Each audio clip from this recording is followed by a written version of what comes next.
সূর্য এই সংসারকে আলো প্রদান করে। সূর্যের মনে যদি নিজের তেজের জন্য অহংকার জন্ম নেয়, তখন তার অহংকার ভঙ্গ করে মেঘ। সূর্যের আলো পূর্ণরূপে ঢেকে দেয়। মেঘের মনে যদি নিজের গতি নিয়ে অহংবোধ জন্ম নেয়, তাহলে মেঘের অহংকার ভঙ্গ করে পর্বত। মেঘের গতি অবরুদ্ধ করে দেয়।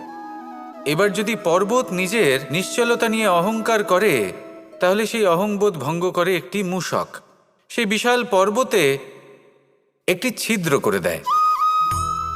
এবার যদি মূষকের নিজের মনে অহংবোধ জন্ম নেয়, তাহলে জল তার অভিমান ভঙ্গ করে সেই ছিদ্র দিয়ে প্রবেশ করে। আর যদি জলের মনে অহংবোধ জন্ম নেয়, তখন মানুষ বাঁধ নির্মাণ করে তার গতিপথ রুদ্ধ করে, জলের অহংকার ভঙ্গ করে।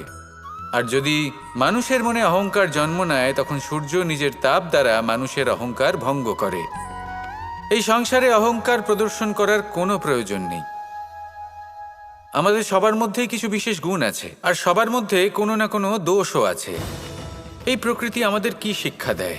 কেউ একে অপরের সাথে লড়াই করে না, একে অপরের জন্য বাধা সৃষ্টি করে না, শুধু নিজের কর্ম করে। সূর্য নিজের প্রকাশ দ্বারা বনস্পতি এবং গাছপালাকে জন্ম দেয়। মেঘ বর্ষা সৃষ্টি করে লুপ্ত হয়ে যায়, আবার নির্মিত হয়।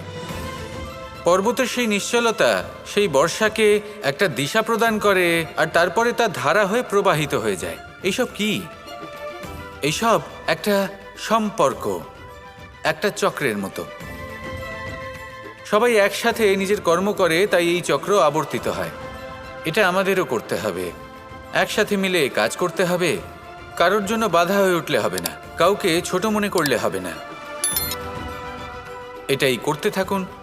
সবাই মিলেমিশে কর্ম করুন। প্রকৃতি আমাদের এই শিক্ষাই দেয়। আসুন আমার সাথে ভালোবেসে বলুন, রাধা রাধা। প্রত্যেক মানুষ জীবনে সাফল্য কামনা করেন এবং তার জন্য নিরন্তর চেষ্টা করতে থাকেন। নানান ধরনের নীতি এবং পরিকল্পনা করেন। শুধু একটা বিষয় নিয়ে ভয়ভীত থাকেন,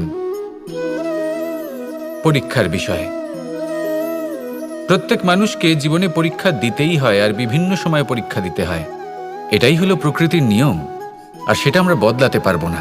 এবার মানুষ ভাবে যে বারবার আমাকেই কেন পরখ করা হচ্ছে। তিনি ভীত হয়ে থাকেন, কারণ পরীক্ষার এই প্রক্রিয়া খুব একটা সহজ হয় না। এবার আমাকে একটা কথা বলুন, যদি আপনি সোনা বিক্রি করতে যান, তাহলে সেই সোনা যতই শুদ্ধ হোক না কেন, সামনে থাকা ব্যবসায়ী একবার অন্তত তাকে পরখ করে দেখে, তাই না? তবেই তো তার মূল্যটা জানা যায়। আমরাও হলাম সেই স্বর্ণের মতো। সময়ান্তরে আমাদেরকেও পরখ করা হবে। শুধু নিজেকে শ্রেষ্ঠ করে তুলুন, নিজেকে শুদ্ধ রাখুন। যদি শ্রেষ্ঠ এবং শুদ্ধ হন, তাহলে আর পরীক্ষার ভয় থাকবে না।